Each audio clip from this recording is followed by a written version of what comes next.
Welcome to the Maley Way. I am your host, Jim Maley. Today I have a guy from the old neighborhood. Despite him being a couple years older than me, I feel like we played a ton of basketball together. Playground, St. John of the Cross, driveway hoops. We played a lot of that together.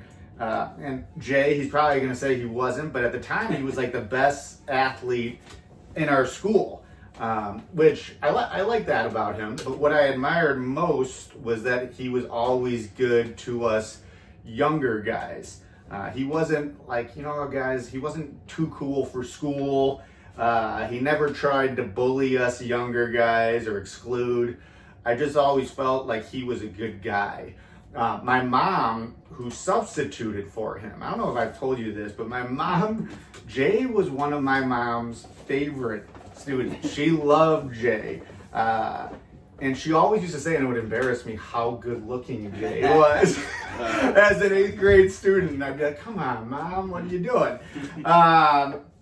But she did. And, Jay, after taking some time to find his way, he's found his purpose as a fireman and a father, and he's overcome some struggles along the way. So I'm glad to have you, Jay. I saw you up in Lake Geneva recently, and I texted my friend Matt Breckner, my really good friend, my best friend growing up, who lived diagonal to Jay, and his response to my text was, and I quote, "That guy had unbelievable 2-foot bunnies in 8th grade." So if you don't know what bunnies means for those youngers, that means Jay could jump out of the gym as a young guy. So I'm going to throw up a softball question, Jay Hanson, to start you off. When did you first dunk?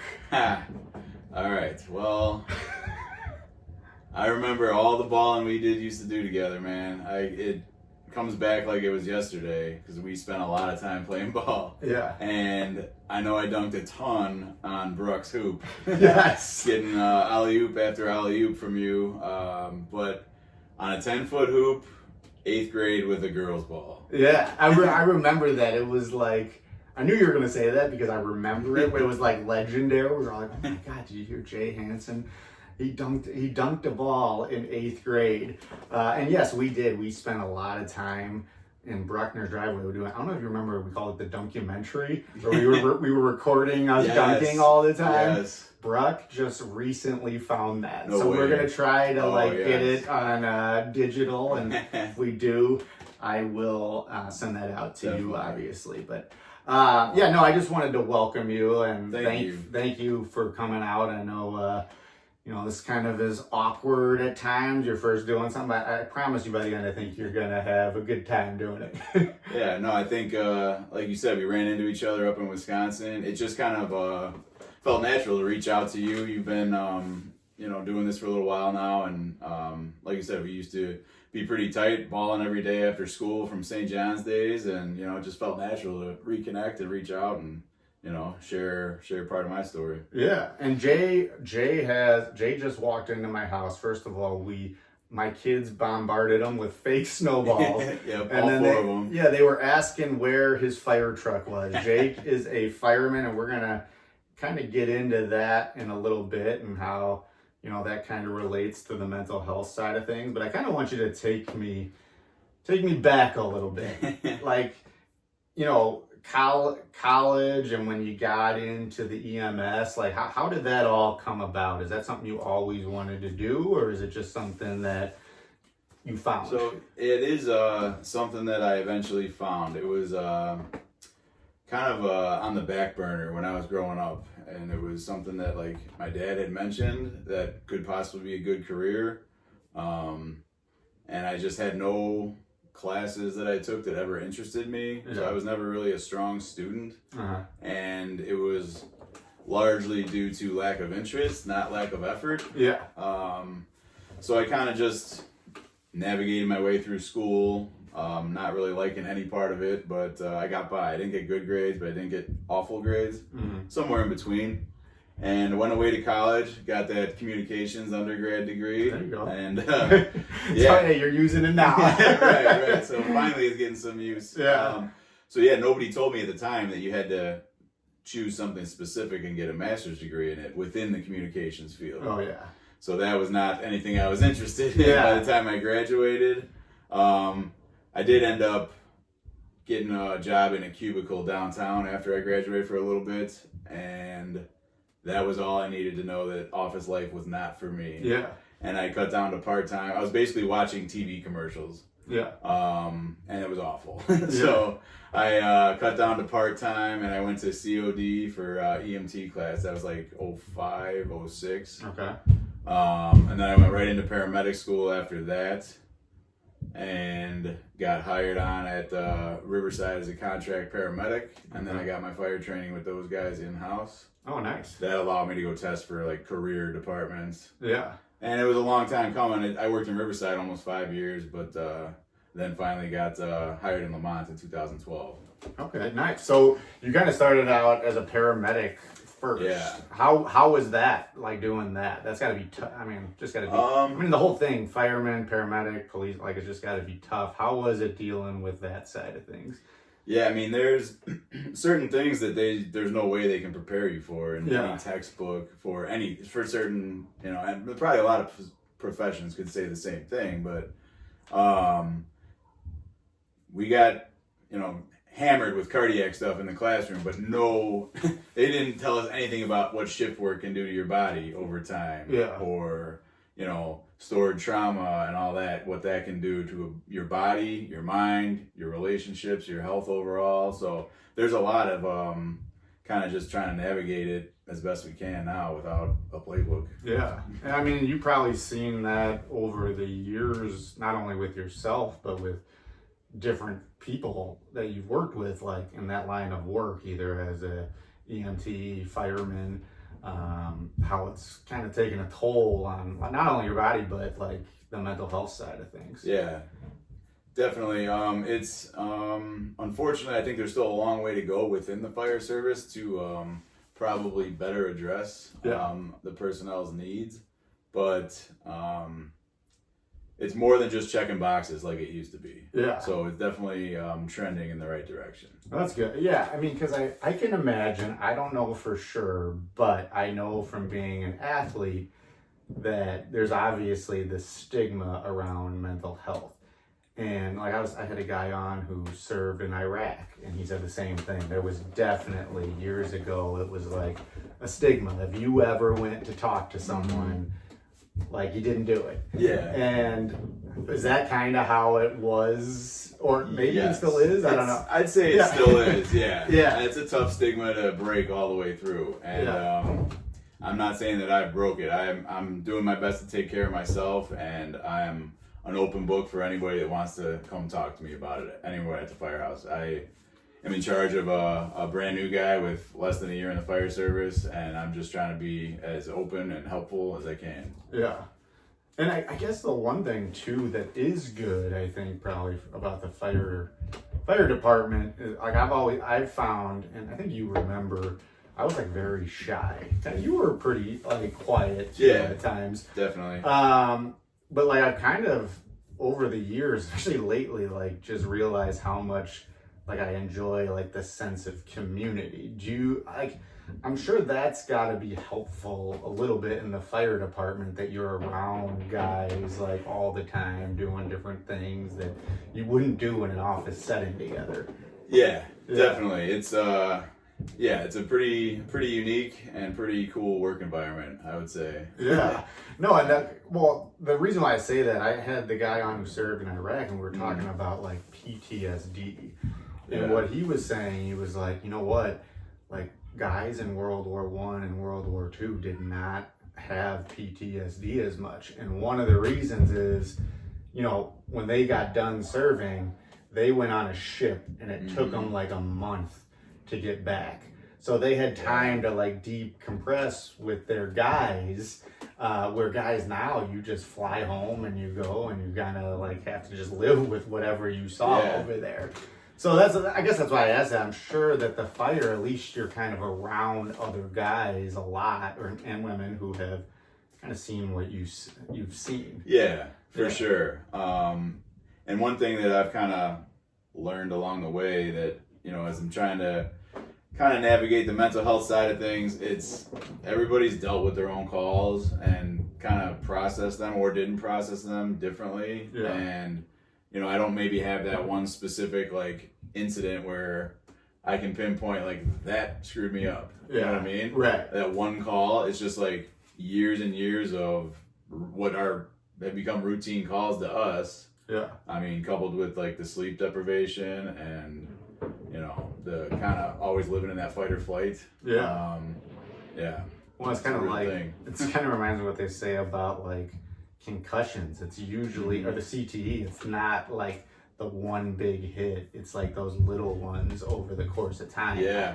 Which is I could see that too with being it's just like these little things over the course of time that just build up. Yep. Until, maybe it explodes at the end. Exactly. So yeah, it's I think it's pretty important for anybody in the fire service or first responder to take care of yourself off duty as best you can.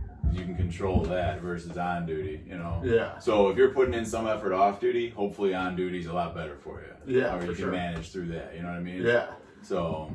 Yeah, and if you're out partying all the time, that's probably not Yeah, helpful. if you're when burning you the get that. candle, yeah, exactly. So. Which I'm sure people do. I'm sure you may have even done Yep. at times. You've spent some time doing that, but that probably isn't helpful especially with that line of work. For sure. So like you became a career firefighter in Yes. 2012, you said, Yes. and I believe, and that's kind of when your dad was that when he died, like right around there. So yeah, it was unfortunately it was pretty close. It was 2012 is when I started in Lamont, and that a couple months in is when he told me that he had cancer. Yeah. And so yeah, I was like busting my ass on probation there, and we're training a lot. We're you got a lot of studying to do and memorizing the rigs and everything. So you're kind of really all in all day long. Yeah. And then when I was getting off duty, I had gave up the partying downtown life. I moved out to the burbs when he got sick. So I rented a place to be close to my parents to be able to help out as best I could, and kind of doing that on my off days. So I think I kind of was thrust into the fire service in that fight or flight, living in that for my whole first year. Yeah. Kind of like welcome to the party. Yeah. Your first life's jacked up now too. So yeah, it was a tough year, man. Yeah. And sure. then but you said he got to see you. Yeah.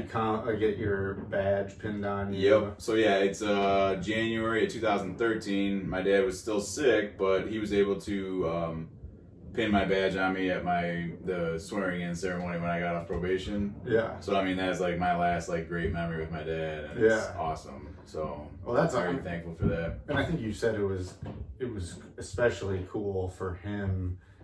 I think you said that you were like a little black sheepish, right? And he wanted to make sure you were taken care of. Yeah, I mean, kind of like he could almost rest easy now. He knows I'm on a good path, and something that I enjoy. And he actually, I remember he grabbed the mic and gave a little speech at that meeting after I got sworn in. And the next day on shift, the chief came in. He's like, "Hey, nobody's ever given a speech like that, let alone like somebody's dad." So, and it was just like how much I like actually enjoy coming to work and the guys I work with, and it's just it was a very positive experience for me starting out in the fire service, and just he could recognize that. Yeah, and I kind of like that you said that too, because I'm a teacher, and I teach kids, I teach families. Like I'll have a kid who's in a family, and then you'll have the one kid who maybe is the black sheep of the family.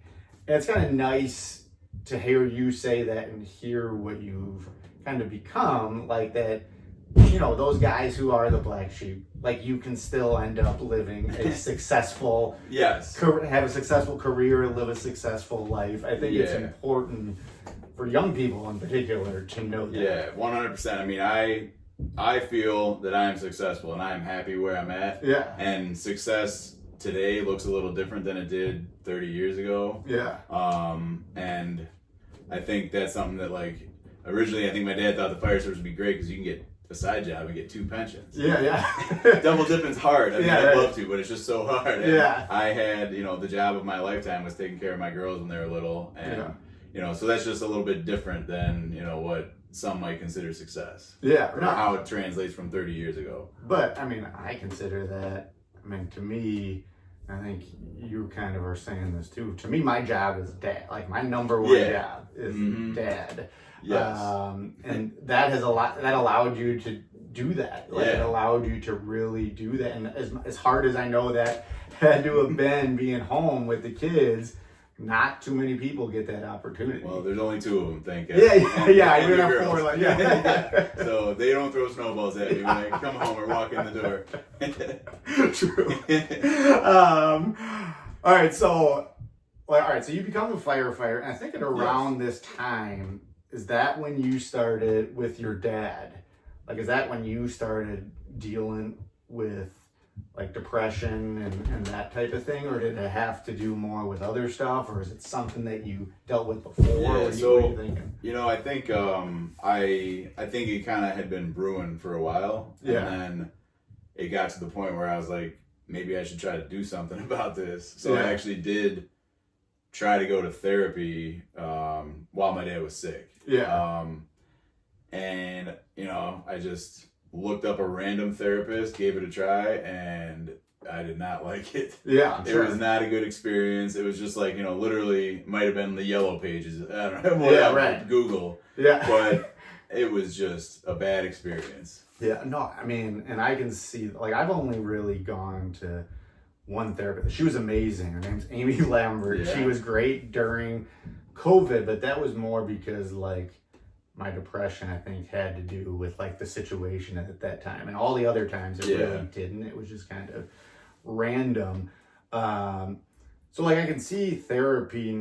To me, for therapy, and I know this might be against what other people say, I need relatability at times. And so I gotta imagine for you, like, did they have a therapist who was like a fire person? So that's a great question. So my first go around with therapy did not last long, only maybe a few sessions. Immediately wanted to have me on pills. And I think I agreed to that, but then after a short time, I'm like, no, I don't like that provider. I'm not going to listen to him. I don't want to be on these pills. I don't remember what they were, but fast forward, and I think a few years ago is when I started going to a therapist again. And I went to a place that is just first responders. That's all they deal with. They're first responders and their families and veterans. That makes sense. And now I don't. So there's been times where I've been really good about it, going every week or whatever, or Zooming every week. But so I'm not as religious about it anymore. But she's a retired cop. So that's immediate connection. I mean, she was a crime scene tech and processed some of the worst shit probably ever. So that totally, and it's not to say, I don't want, like, Amy Lambert, who was great with me, I don't know necessarily that we had a lot in common, but I do think the relatability factor does matter a lot, but specifically with men, specifically with people that I think are kind of more on this side of like, mental health isn't really a real thing. I think, not that you were, but you might have been, like I was. For those people, I think they need that relatability factor. You know what I mean? Like, where someone who maybe like gets the whole mental health thing, I don't know if you necessarily need someone that you can relate to. I think so. If I was probably a little less stubborn and more open-minded, it might have been a different story first time around.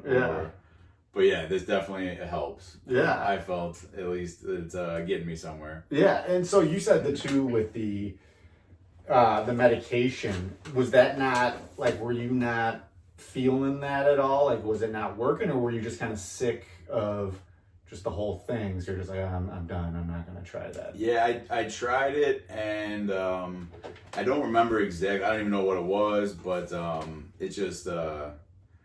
I didn't feel much different. And I was like, this is, I waited like the 6 weeks or whatever they suggested, but then I just forget it.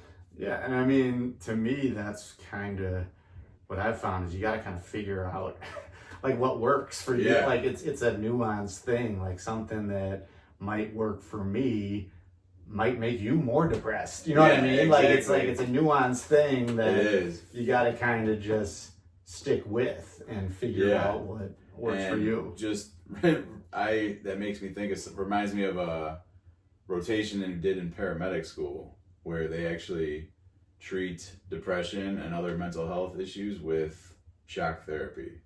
Like what? Like they put electrodes on your brain. Oh, I've heard people doing that. Yeah. It seemed like so barbaric at the time, but I think the patients that were in that setting were like, I want to say like at their wits' end. Like they've been around a while, trying different things. I'm gonna try anything. Okay, yeah. I'm gonna sign up to have a seizure. Like sure. Yeah. I mean, for some it worked, you know, and it was crazy to me to think that this is, you know, the best option. But now I understand a lot more about the mental health side of things, and that probably was their last effort. You know, they've tried everything else. Yeah, I know someone recently who did that, who was like at wit's end, like you said. Yeah. And they did it, and it was successful. Like but again, I don't know if that's helpful. Or it definitely isn't. It's not helpful with everyone. But it was for them. So like, that's awesome. Might as well do it. So all right, you talked too about like being in the fire department. So when you started going through depression at that time in 2012, you know, those things you didn't work. Didn't like them. Were you able to get your way out of that at all, or were you just kind of steadily in that space until years later? No, I'd say I kind of snapped out of it eventually, just kind of on my own. It just took a little bit of time on, you know, my own terms, I guess. Yeah. And I think that's kind of been something that's, I don't want to say like a driving factor or something, but like kind of if I have enough time to think about something or stew on something and give it some extra thought and maybe think about it from a different perspective, that has been my kind of, I don't know, success path for certain things. Yeah. Well, what did depression look like for you? Like what you know, because like for some people it's, again, that's nuanced too, what it looks like. For sure. I mean, for me, I think it was probably, it's like, I've heard you say it, man, great actors. Yeah. Like, I mean, I think I probably was a great actor too. I mean, just trying to be on for 24 hours, like, you know, having to be on point, being able to, you know, communicate with patients, the crew at work, you know, whatever. That can take everything out of you. And then the off days are just like dead. Yeah. You know, like you got nothing in the tank. And that's not an option anymore, you know. I gotta have something in the tank. Yeah. So I think there was some isolation along the way, where, you know, it's just easier just to chill, do my own thing, not worry about, you know, texting people to see what's going on, and you know, where I would just kind of check out. Yeah. And like you kind of disappear from like friends and stuff. Yeah. Yeah. Were you like sleep all the time? No, for me it's more of like, I wish. I could definitely use more sleep in my life. Yeah. But, no, I've never been like one to be able to nap or anything. So like even after like a rough shift, it's like you gotta just hit the ground running, basically. Yeah. You know.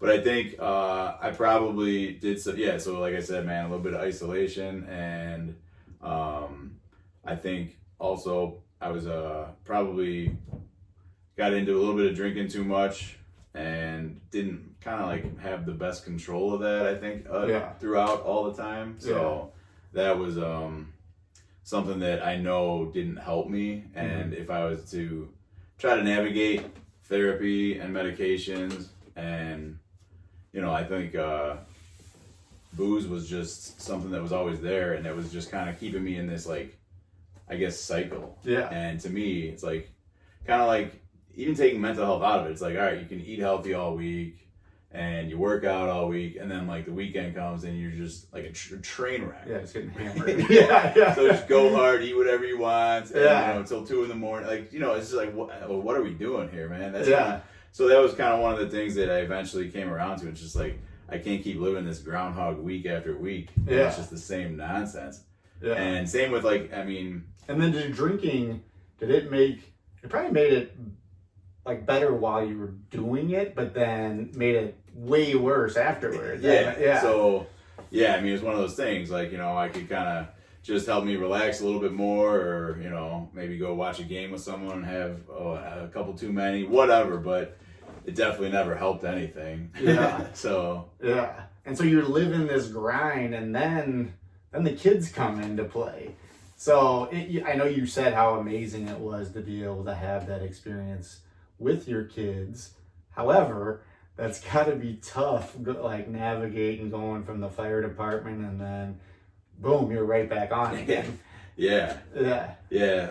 So yeah, my wife leaves for work before I even get home from the firehouse. Yeah. And thank God. Yeah. Because she doesn't have to see angry Jay in the morning sometimes, like yelling at kids for no reason at all. Yeah. And I'm glad that's something that I kind of realized, like, this is not a good way for my poor innocent children to start their day, having their dad come home and just yell for stupid shit. Yeah, for sure. So that kind of like helped me take a step back and think, I gotta do something different, because again, this is part of my own stupid cycle that I feel trapped in, and I can't really, I'm not ever capturing any progress in any one area of my life. It's just kind of like spinning in circles. Yeah. And so I just, I never went more than a few days without drinking, and I was like, I want to see what that's like. Yeah. And did you just do that cold turkey, or did you go to like meet, like, you know what I mean? Like how?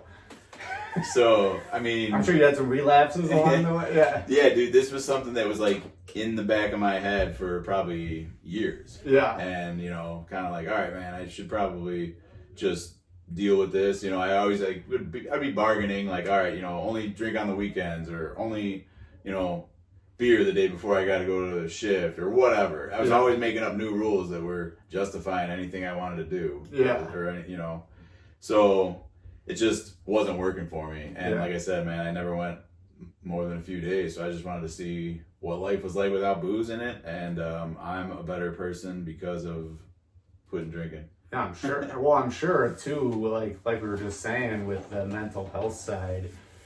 Well, first of all, like I always say, like people, like you're kind of, I'm sure you used to be, and you're kind of opening up now, where you like kind of like push it down and like, oh yeah, yeah, like quick, no, I'm not talking about anything. Yeah, no, yeah, we talked before, dude. Like, the Irish Catholic upbringing.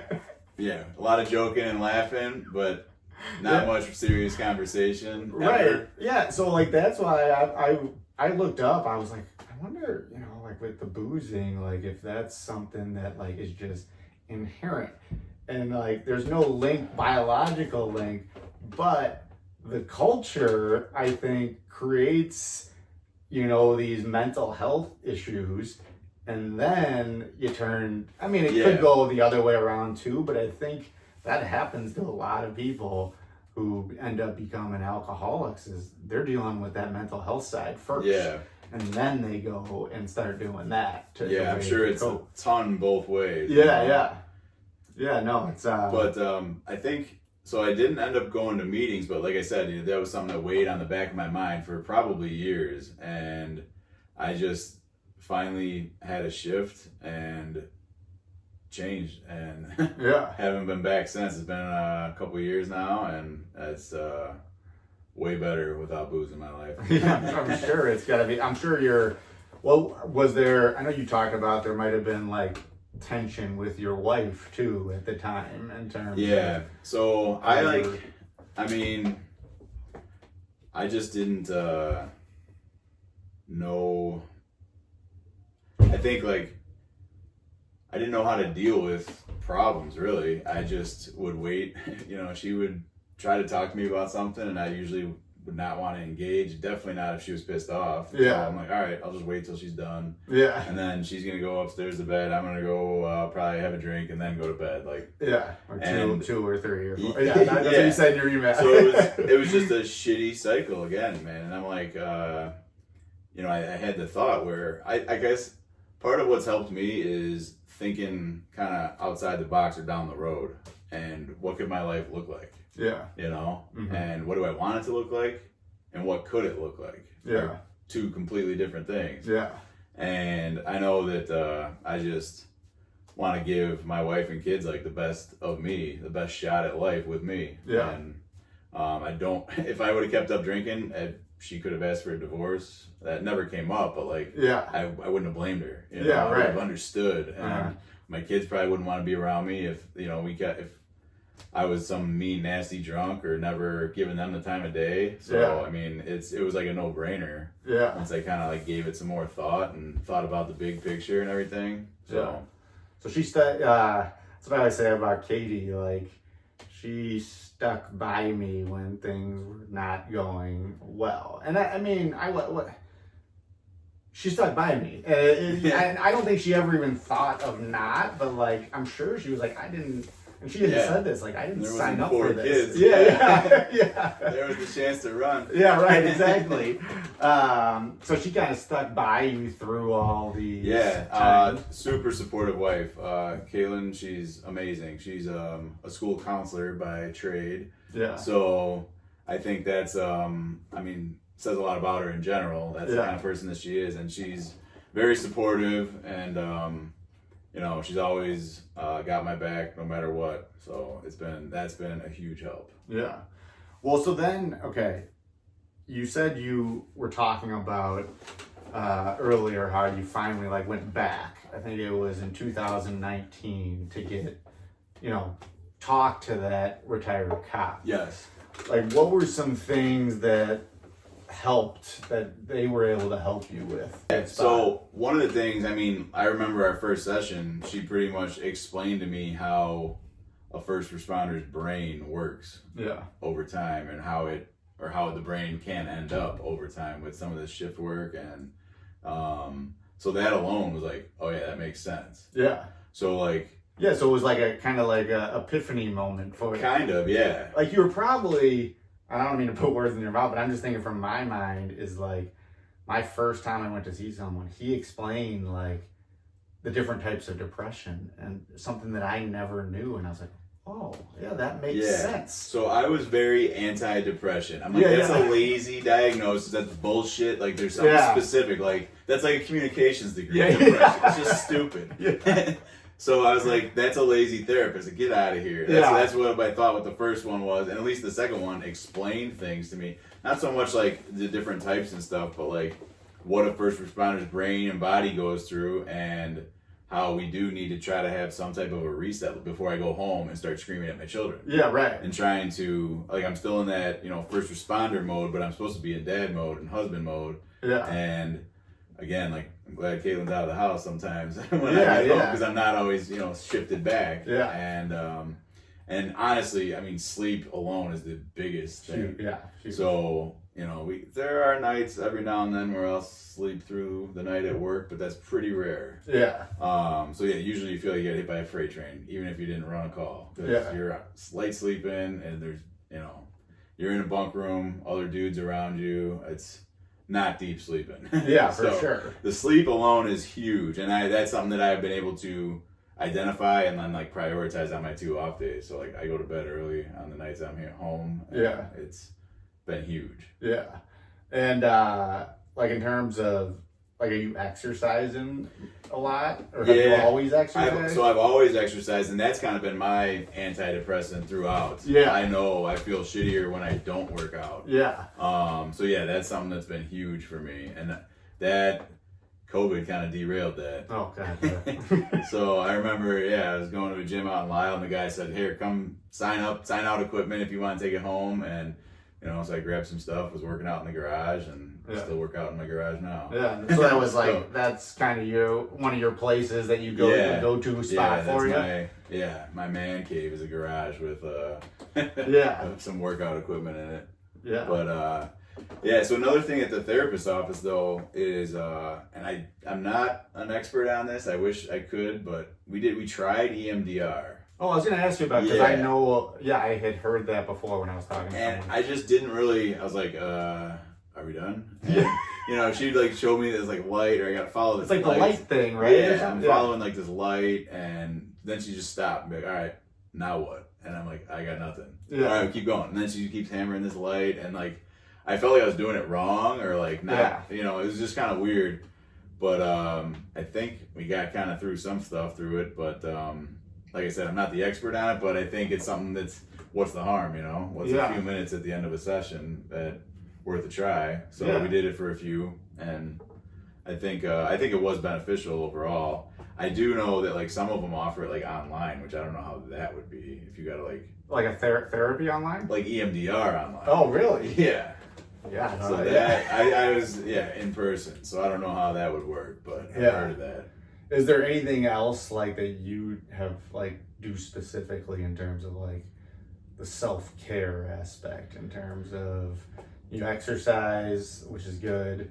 How do you eat right? Try to, for sure. Yeah, man. I think you know, that's part of it. I mean, so aside from, you know, quitting drinking and trying to eat right and exercise and everything, man, I see, like, I've seen what cancer can do to someone. Yeah. And I see what, like, you know, diabetes, being, you know, 300 pounds in your old age and being diabetic. I see what life that is. Yeah. And like, so being like a medic running these calls is like a glimpse into what my future can look like. Yeah. And so I'm just trying to take care of myself. That's a good point. I see what it could look like, and that's not for me, man. I want to be able to move around, do whatever I want, whenever I want, when I'm tired. So that's a good point. Like you're being exposed to all these different things. People can't even get up out of a chair. And I mean, I'm gonna run every call with a smile on my face, but like, they're pretty ridiculous, some of them. Right. It's just like, I just don't want that for myself. Yeah, so you gotta make sure that doesn't happen, obviously. Yeah. Are there any other, like, do you talk to your wife about anything now? You know what? We kind of like, that was one of the things that we talked about in the therapist's office. Like, she was like, you gotta have somebody to talk to. Yeah. Because, I mean, I know, like, other firemen get it or whatever, but, like, she never asked me about anything work-related, and I never talk about anything work-related, but the therapist is like, you really need to do that. Yeah. And so we did. It's not, like, regular, but... Yeah. You know what you could do? Come up, be a guest appearance with your wife on the we were on the I Love You But podcast. Oh man, I don't know if we're ready for that. But seriously, I mean, obviously not the podcast, but I have also found this is like, especially you're really busy, and I'm busy, and then we got these kids, and we're running around, and like, damn kids. Yeah, but like now me and Katie plan this like hour-long time a week where we just sit, and a lot of times we're just messing around and joking around, but it is kind of nice. Like, I can't explain it. It's like kind of nice. I was going to ask you about that directly. Like, I mean, that's got to be huge for you guys. Yeah, it's huge. Like, I mean, we don't get to talk to each other ever. And like there, we're like, all right, it's almost better than. You guys ever do like a date night at all? I mean, I'm like talking about kids probably. Yeah, this is like better than a date night. Like you're actually like just talking to each other, and obviously you don't need to do it on camera or with things. Yeah. But I do think it is valid, and I would have never thought that, like, as someone who was like really shy. I think my mom had it right. My mom was like a huge talker, and she kind of I think she had the right theory with that. Yeah, dude, your mom, I mean, I know a couple people have shared some stories about her. Yeah. And Jim mentioned like that she knew we played ball together, you know, but I remember her one day in particular, I walked in and she was already in the classroom. I was like, yes, Mrs. Maley, best sub ever. And I think it was like a Monday, and we had a rare Sunday Blazers game. Yeah. I played before or after you, and she saw, and she was like, oh, you played great. You can take the attendance down. You go get the milk, or like any reason to like leave the class and go screw around. She's like, you got it. I was like, yes, Mrs. Maley, you're the best. Because I made a shot. Like, yes. You respect the guys who can play. Game recognizes game. Yes, right. But then fast forward, before I saw you up in Lake Geneva, I saw your mom. Oh, really? I didn't know that. Yeah. And dude, she was like, didn't skip a beat. It had been, you know, however many years. Yeah. Probably, I don't know, man, close to 20 or something. Yeah. And she was asking me, you know, how my parents and siblings are, like by name. Oh, and I yeah. couldn't believe she remembered like everyone else's name. She had that like emotional intelligence and like just like that intelligence that me and my dad never had. She was genuine. Yeah, like for really sure. engaged and really cared about the person and what the topic was, and like she was just awesome. Yeah, well, I appreciate that. I like when people. It's nice to hear people say that. Like I'm sure it's nice to hear people say that about your dad. Like anybody who's passed. For sure. Because it helps you kind of remember them, which is pretty cool. Mm-hmm. So I know we're talking about you, but like the last thing I kind of wanted to talk about in relationship to it is just like firemen and firefighting in general. Like in general, from the mental health side, like what I know you said, like firefighter suicide rates are kind of like off the charts. Or yes. Like what do you think are some things that they can fix? So I don't want to go against the organization, but like how can they fix it? And that's the thing. Like, I mean, as an organization and as individuals, we're navigating this shit together. Like they don't have all the answers that they're keeping from us. It's like so we have like an occupational health program in place. That's just kind of like a standard. Is ours good? No. I mean, it's still technically healthcare in this country. It's not great. We're checking boxes for that. Right. So I think there is a long way to go, and I think one of the things you mentioned is like it's almost there's no black and white answer. It's individualized. So unfortunately, we can't just say like, here, this is the answer for every member on the department. Right.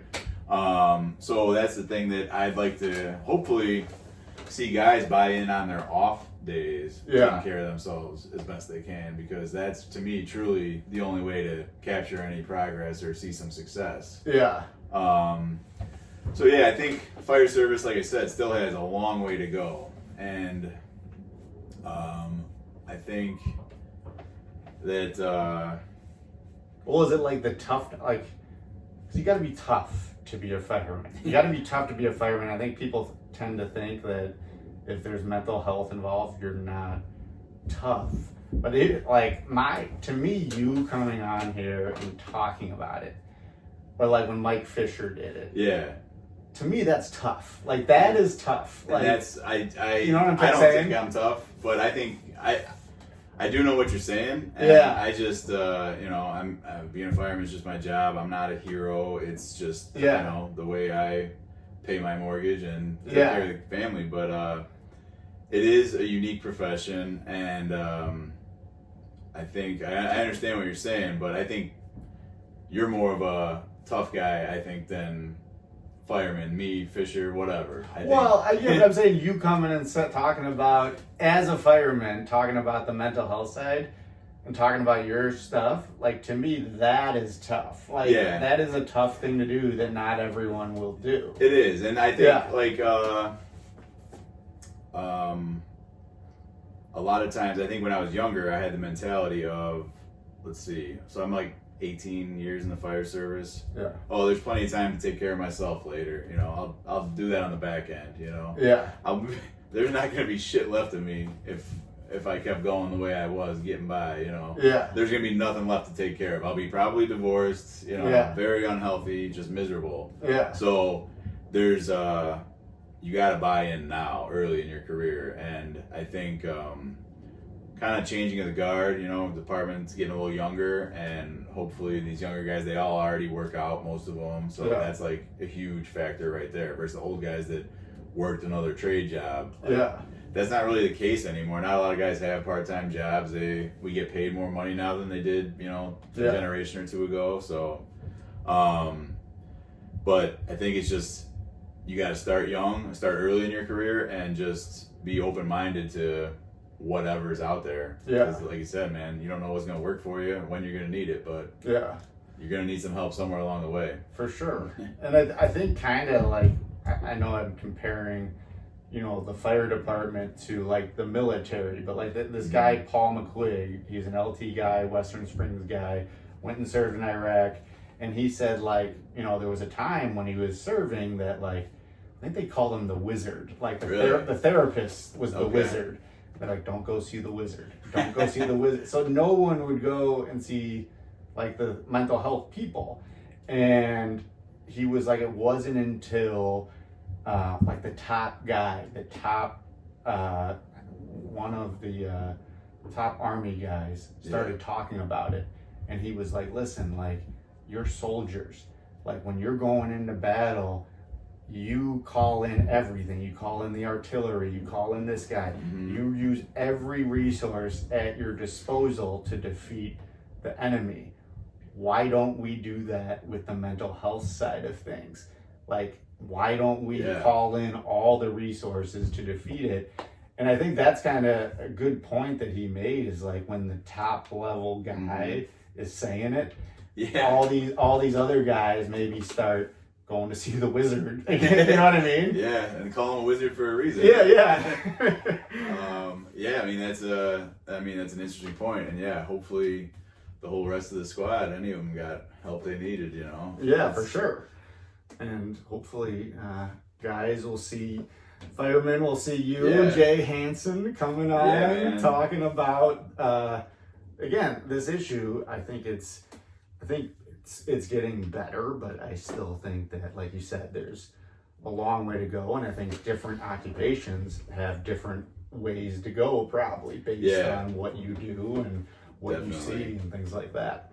But it's cool that you had that person who you were able to kind of relate to, and maybe you could be that person for some people. Like I said, man, I'm an open book if you ask. But I think being like in the therapy game would be tough. Yeah. Like dealing with other people's problems constantly and just keeping it all straight in your head from like client to client, week to week and stuff. So God bless them people. But I think here's what I found is just talking, like even just talking to you now, like, or even when I talk to someone who goes through like something absolutely horrendous, it doesn't make me feel good that they went through something absolutely horrendous, but it makes me feel good knowing that maybe me talking to them is helping them in some way.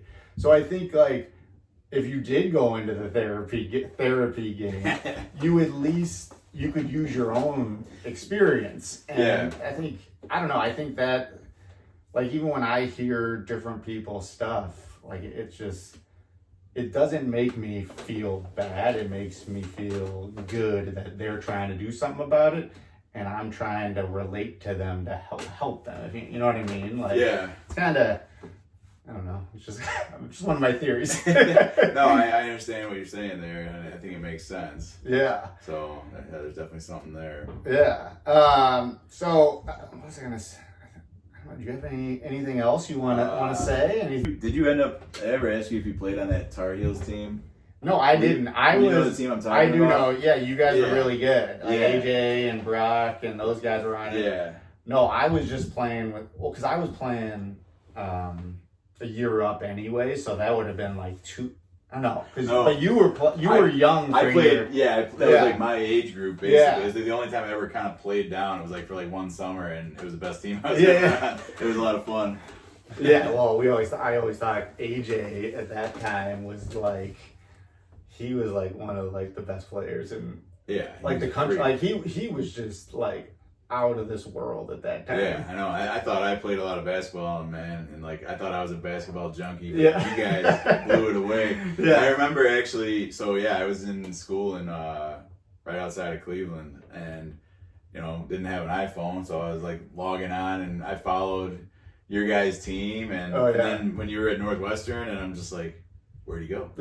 I didn't, I'm like, something's up, man. He was, I checked the box scores, and it's like, Maley's out. What? Well, what was funny, not funny, but about that is like, I remember like reading like message boards and like, really? There were like stuff like, oh, he had like a drug problem, or he had like this, and I'm like, no, it wasn't that. And at the time, I didn't know. Like, I was just like, I just know that was not right. You know what I mean? Like how my mind was working was not right. And so I was like, all right, I'm done.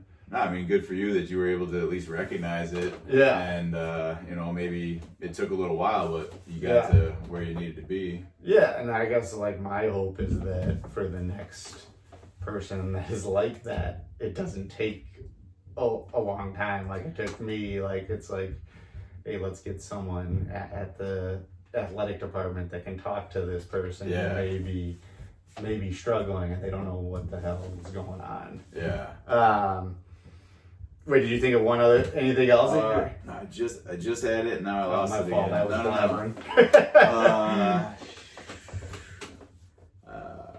What did you say? And he said St. John of the Cross.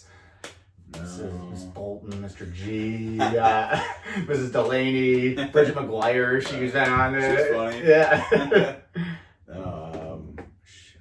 I don't know. All right. Well, Give me. I'll get there. Yeah. What else you got? Anything? No, I again, I just wanted to like kind of thank you for taking the time to come on and talk about some of these things, like even the stuff with your dad. I know that sometimes that's a tough thing to talk about, and I appreciate it. I think the one reason why I'm doing it is I know that there are people listening that this stuff registers with people, and Yeah, it does. And I mean, I think your message, and that was something I know that I just remember, like, when I saw that you were doing a podcast, I was just like, no way.